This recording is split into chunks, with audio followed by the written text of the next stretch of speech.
बिस्मिल्लाहिर्रहमानिर्रहीम। अस्सलाम वालेकुम माय डियर स्टूडेंट्स, मैं हूं आपका physics teacher Fawad Tahir Kaikaus. Welcome to Aspire group of colleges online classes. Student, आज हम अपना लेक्चर 11 स्टार्ट कर रहे हैं और इस लेक्चर में हमने नया आर्टिकल स्टार्ट करना है जो कि बहुत इम्पोर्टेंट लॉन्ग क्वेश्चन भी है। वेक्टर प्रोडक्ट और इसको क्रॉस प्रोडक्ट भी कहा जाता है। आइए देखते हैं कि वेक्टर प्रोडक्ट क्या होता है। स्टूडेंट, जैसे हम लोगों ने लास्ट लेक्चर में देखा कि जब दो वेक्टर्स आपस में मल्टीप्लाई होते हैं तो आंसर में स्केलर आता है, तो उसको हमने स्केलर प्रोडक्ट का नाम दिया था। बिल्कुल वैसे ही इसकी डेफिनेशन है।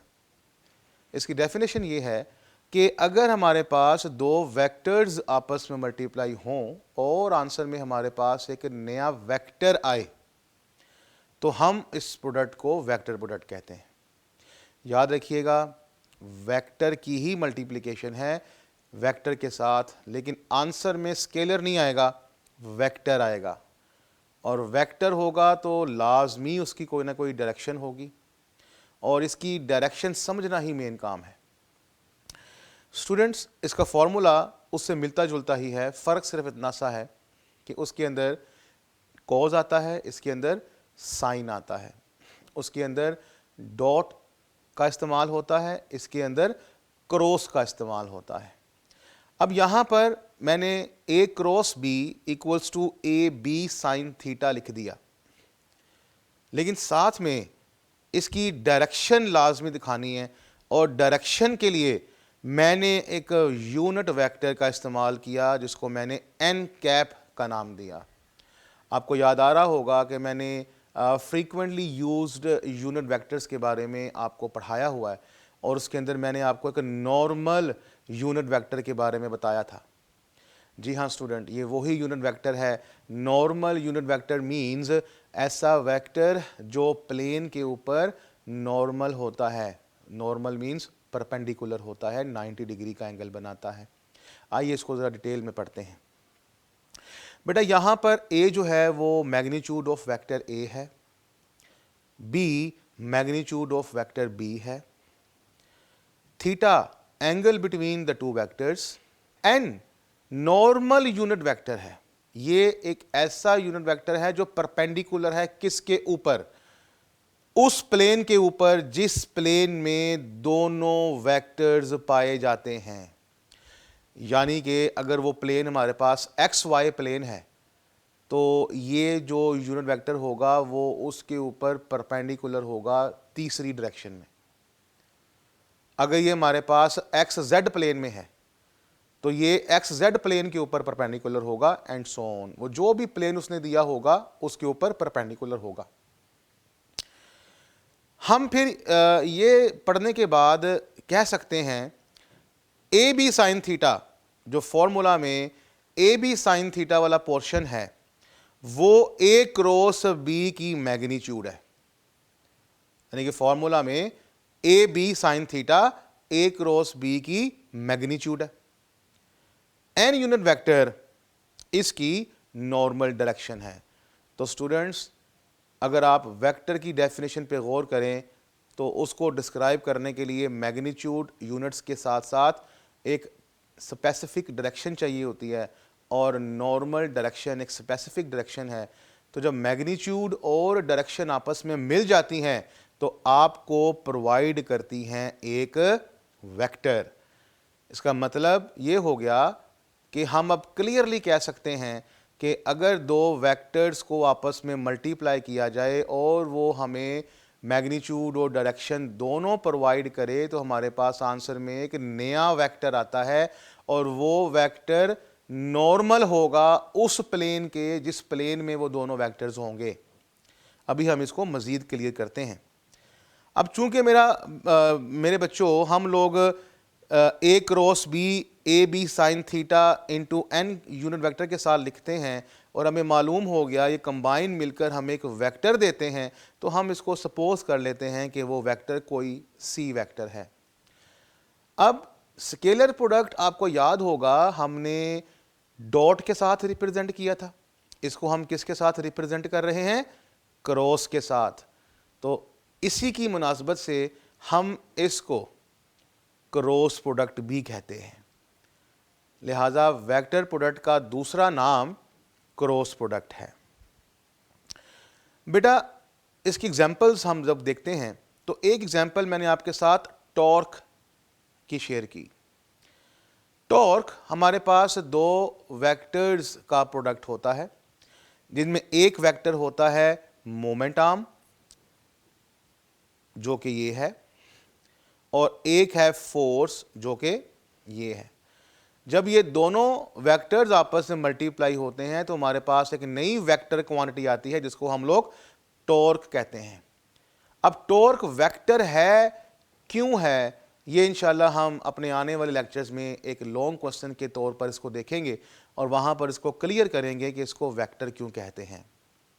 ऐसे ही एक और एग्जांपल है फोर्स की, which is equals to Q into V cross B। ये स्टूडेंट्स सेकेंड ईयर का एक आर्टिकल है, उसके अंदर हम बाकायदा इसको प्रूफ करेंगे इंशाल्लाह जब हम सेकेंड ईयर में जाएंगे। तो चूँकि एक बड़ी ज़बरदस्त एग्जांपल है ये, तो यहाँ पर वेलोसिटी और B मैग्नेटिक फील्ड है, ये जब आपस में मल्टीप्लाई होते हैं तो हमें एक वेक्टर फोर्स देते हैं, और आप सभी फोर्स से वाकिफ़ हैं कि वो वेक्टर ही होती है। तो ये दो एग्जांपल्स मिनिमम आपने लाजमी कोट करनी है। नेक्स्ट बेटा अगर हम इसकी एक्सप्लेनेशन पे चलें तो हम लोग दो वेक्टर्स कंसिडर करते हैं ए और बी, और ये दोनों वेक्टर्स मैंने एक्स वाई प्लेन में लिए हैं, एक्स वाई प्लेन में, और ये आपस में एंगल बना रहे हैं थीटा, जैसा कि आपको डायग्राम में दिखाया जा रहा है। तो स्टूडेंट्स अगर इसकी फिजिकल इंटरप्रिटेशन देखी जाए तो A cross B equals to A B sine theta n unit vector है जो कि इक्वल्स टू सी है। तो मैंने यहाँ पर उस नॉर्मल डायरेक्शन को शो किया, और नॉर्मल डायरेक्शन से शो होने के बाद जो वेक्टर आया उसको मैंने सी का नाम दे दिया। अब हम लोग एन के बारे में बताते हैं कि एन क्या है। एन एक यूनिट वेक्टर है, डायरेक्शन को शो करता है। तो यहाँ पर क्रॉस प्रोडक्ट में नॉर्मल डायरेक्शन को किस तरह से शो किया जाएगा, तो उसको दिखाने के लिए हम लोग एक रूल का इस्तेमाल करते हैं जिसका नाम है राइट हैंड रूल। ये राइट हैंड रूल क्या है बेटा, यही मेन काम है आज का, इसको बड़े ही ध्यान से आप लोगों ने समझना है। आइए देखते हैं कि राइट हैंड रूल क्या है। बेटा इस रूल के मुताबिक आपने वो वेक्टर्स जो गिवन प्लेन में दिए हैं उनकी टेल्स को आपस में ज्वाइन करना है लाइक दिस। इस तरह से मेरे पास दो वेक्टर्स ए और बी आपस में एंगल थीटा बना रहे हैं और इनकी टेल को मैंने आपस में ज्वाइन कर दिया। सेकंड, हम अपना राइट हैंड इस्तेमाल करेंगे और इनकी टेल जहां पर आपने ज्वाइन की है वहां पर हम इनका कॉमन एक्सिस बनाएंगे। अब कॉमन एक्सिस क्या है? कॉमन एक्सिस वो पॉइंट जहां पर दोनों वेक्टर्स की टेल आपस में मिल रही है। ये देखिए जैसे कि मैंने आपको डायग्राम में दिखाया, ये एक एक्सिस सा है जहां पर टेल दोनों वेक्टर्स की आपस में मिल रही है। आपने इस कॉमन एक्सिस को अपने राइट हैंड में होल्ड करना है, और इस तरह से होल्ड करना है कि थंब जो आपके राइट हैंड का अंगूठा है ये एक्सिस की डायरेक्शन में हो लाइक दिस। ये आप देख रहे हैं कि मैंने राइट हैंड में एक्सिस को होल्ड किया है और इस तरह से होल्ड किया है कि मेरा अंगूठा, मेरा थंब एक्सिस की डायरेक्शन में है। फिर आपने अपनी फिंगर्स को, राइट हैंड की फिंगर्स को रोटेट करना है ए क्रॉस बी की डायरेक्शन में। अब अगर आप बेटा डायग्राम के मुताबिक ए क्रॉस बी की डायरेक्शन देखें तो ए क्रॉस बी की डायरेक्शन इस तरह से एंटी क्लॉकवाइज बनती है। तो मैं अपने राइट हैंड को ए क्रॉस बी की डायरेक्शन में रोटेट करूंगा तो फिर मेरे पास इसकी डायरेक्शन कुछ इस तरह से शो होती है। आप देख रहे हैं कि मैंने अपने राइट हैंड की फिंगर्स को ए क्रॉस बी की डायरेक्शन में रोटेट किया।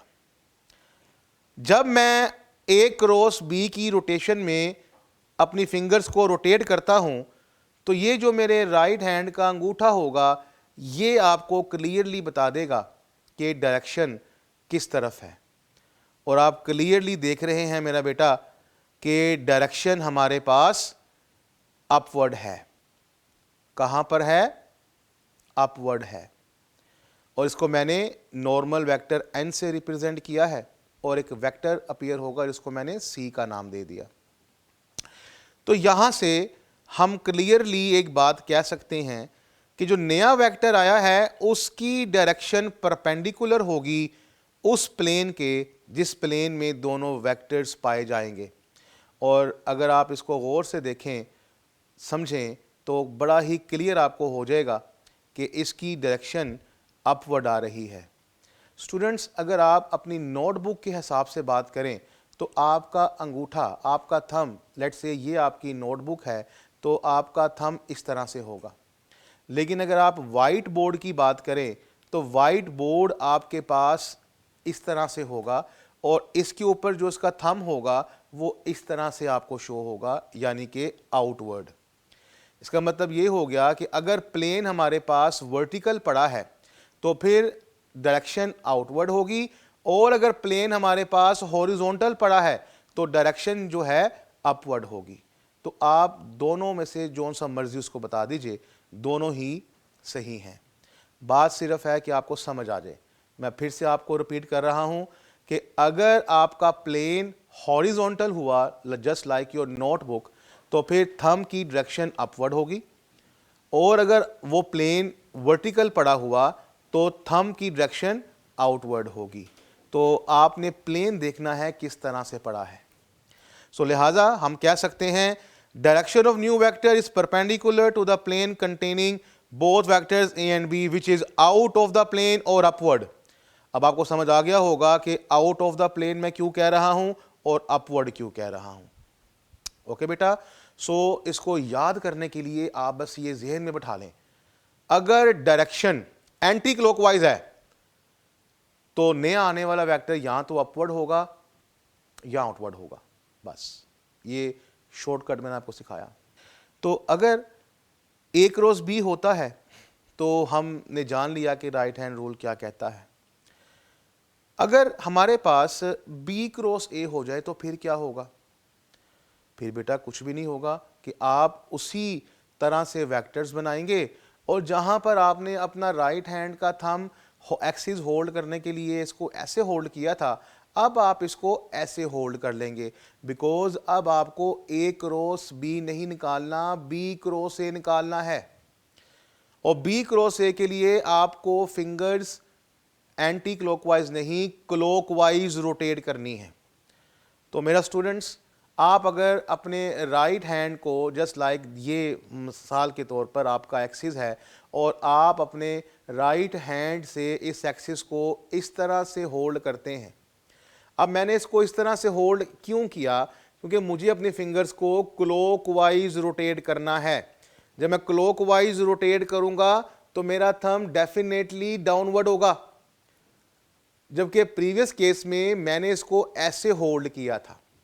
ऐसे क्यों होल्ड किया था? कि मैंने अपनी फिंगर्स को एंटी क्लॉकवाइज रोटेट करना था, इसलिए मुझे ऐसे होल्ड करना पड़ गया, बिकॉज वो ए क्रॉस बी था। अब जब मैं बी क्रॉस ए करूंगा तो ये हाथ मेरा इस तरह से हो जाएगा और मैं बी क्रॉस ए निकालते वक्त देखता हूं कि मेरा अंगूठा नीचे की जानिब है। इसका मतलब कि मेरी डायरेक्शन रिवर्स हो गई।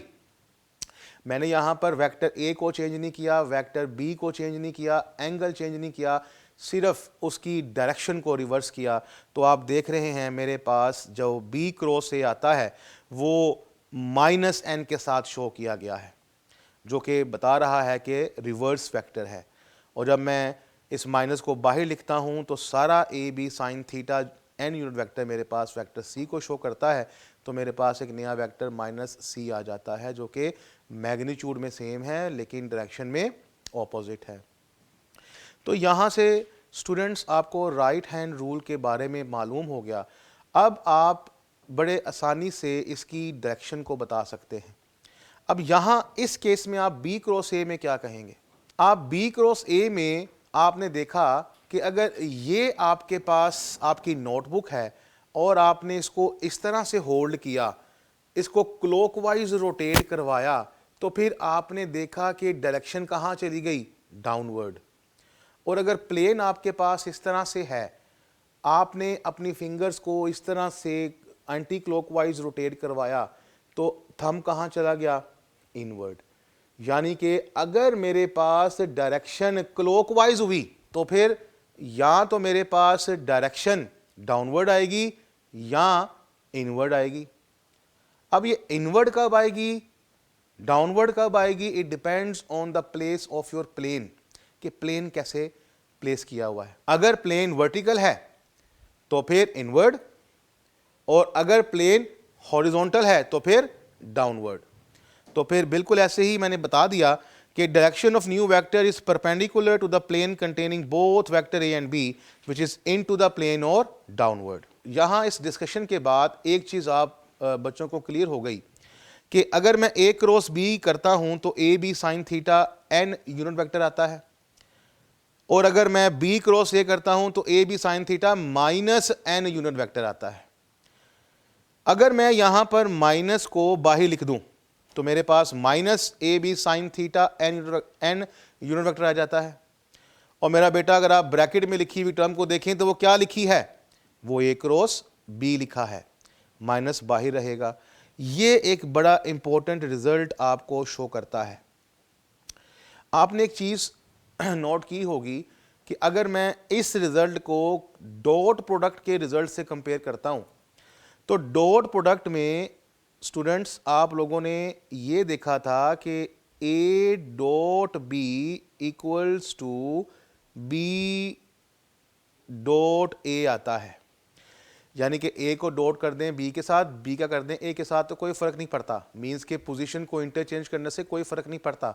लेकिन यहाँ पर फ़र्क पड़ रहा है। यहाँ पर आप देख रहे हैं कि अगर मैं इनकी पोजीशंस को इंटरचेंज करता हूँ तो फिर माइनस साइन अपीयर हो जाता है। इट मीन्स कि ये कॉम्यूटेटिव नहीं हुआ। तो हम बड़ा क्लियरली एक बात इस एक्सप्लेनेशन के बाद कर सकते हैं कि क्रॉस प्रोडक्ट यानी कि वेक्टर प्रोडक्ट is non-commutative, या if we interchange the position of vectors negative sign appears। अगर आप इसके क्वेश्चंस को अटेम्प्ट करना चाहते हैं तो इसके लिए इसकी डायरेक्शन बहुत मैटर करती है। डायरेक्शन को समझने के लिए आपको मैंने डिटेल्ड राइट हैंड रूल समझाया। मैं राइट हैंड रूल फिर से आपके पास आपके साथ जाते जाते डिस्कस कर देता हूँ कि सबसे पहले आपने ये देखना है कि प्लेन किस तरह पड़ा है। अगर तो प्लेन वर्टिकल पड़ा है तो फिर आपने अपने राइट हैंड को इस तरह से होल्ड करना है, और अगर आपके पास प्लेन हॉरिजॉन्टल पड़ा है तो आपने उसके एक्सिस को, उसके प्लेन के एक्सिस को इस तरह से होल्ड करना है।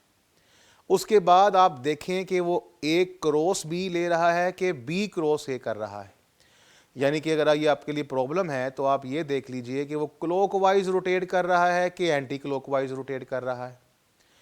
अगर तो वो एंटी क्लॉकवाइज रोटेट कर रहा है तो फिर आपको मालूम है कि एंटी क्लॉकवाइज जब वो रोटेट करता है और आपके पास प्लेन ऐसे पड़ा है, जब वो उसको एंटी क्लॉकवाइज रोटेट करेगा तो थंब उसका अपवर्ड जाएगा।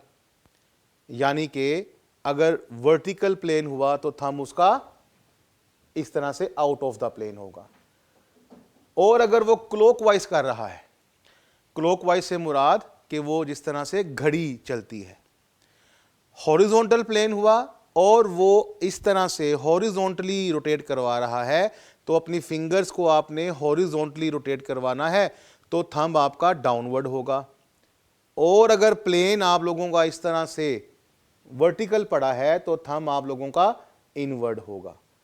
तो स्टूडेंट्स, ये मैंने आपको लास्ट में शॉर्टकट बता दिए, आपने इसको बार बार प्रैक्टिस करना है क्योंकि न्यूमेरिकल में और आने वाले लॉन्ग क्वेश्चन टॉर्क के अंदर इसने दोबारा से अप्लाई होना है और ये बहुत इंपॉर्टेंट है। ये प्रैक्टिस से समझ में आएगा, ऐसे ही देखने से समझ में नहीं आएगा। इसको बार बार देखें, बार बार इसको प्रैक्टिस कीजिए। अभी तक के लिए बेटा मुझे इजाज़त दीजिए, नेक्स्ट लेक्चर में हम इसकी प्रॉपर्टीज़ को स्टडी करेंगे। टिल देन अपने टीचर को इजाज़त दीजिए। अल्लाह हाफिज़।